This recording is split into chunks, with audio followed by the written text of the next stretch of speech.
in this 5 minutes, we're going to talk about the second part of the commentary, the fundamental concept of one's internal and external environment, through 2 points. First, David's internal desire of change and impression, and the second point is reality. First, here, Kudzi tried to focus on the voice of David's character, applying a heterogeneous narration. I quote, he tells himself that he must be patient, that Lucy is still living in the shadow of the attack. Line 48, 47.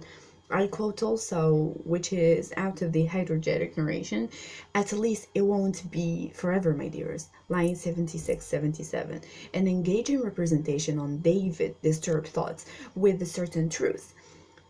Also, the use of words like silence, line 44, oneself, line 40, darker person, 51, these lexical words obtained the sense of impression, and also the image of self-loss and the same time self-control. The numerous verbs in the passage show an unusual rhythm in David's thoughts compared to his rhythm with showed in the conversation with Lucy.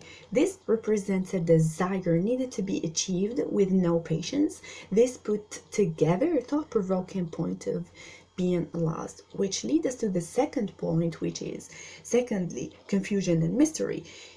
Through lexical words like stranger, line 45, you are not hiding something from me, aren't you? I'm quoting. Line 54, 55, 54, 55 shows a disorder in David's storyline and thoughts. The use of exaggeration, a figure of speech like stranger in the same house, line 45, 46, is a turning point in Lucy's presence in David's decisions, and especially in his role of being a father, and how frustrated he feels towards his daughter's situation. Here, personal issues are raised by the point, which is self-control, where David seems to be unable to resume and get right conclusions toward his situation and estimations, drawing back to a point of the disgrace, which was his main problem and struggle of life.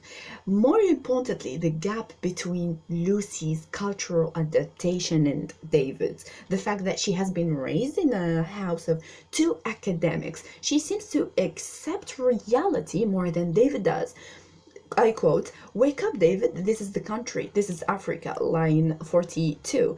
Could see here try to show how missing big facts can help changing empathy and compassion.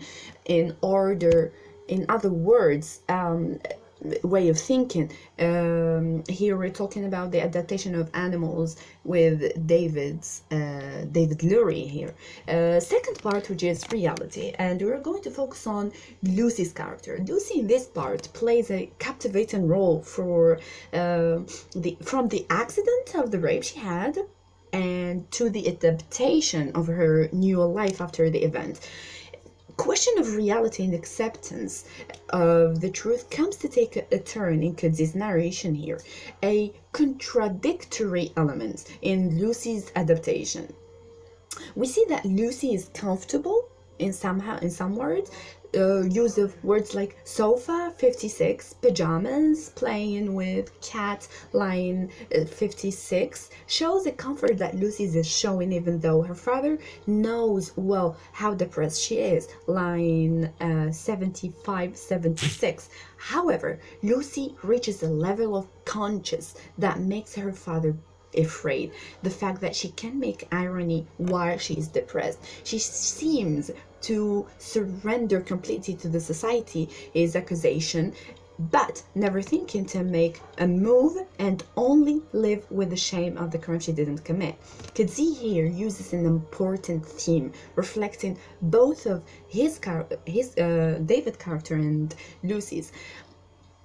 The use of a precise description of the cat and her attitude playing with Lucy reflects Lucy's innocence towards violence the use of belt, line 58, slaps 58, but most importantly an image of presence of desire, but on the same time an imprison of someone's well-being. The cat, we see here the two, the what I'm talking about when we see the cat, I quote, the cat slaps at the belt, quick light paw blow, 1 2 3 4, line 58 59. Then I quote, the cat makes quick pounds at the belt, but the game is over now, line 72 73. This reflects how what Lucy feels about herself, that everything is finished and the same time has passed for making a change. Meanwhile, David seems to have an inner thought that he is keeping for himself represents how bad he wants the change of his daughter's justice. Thank you.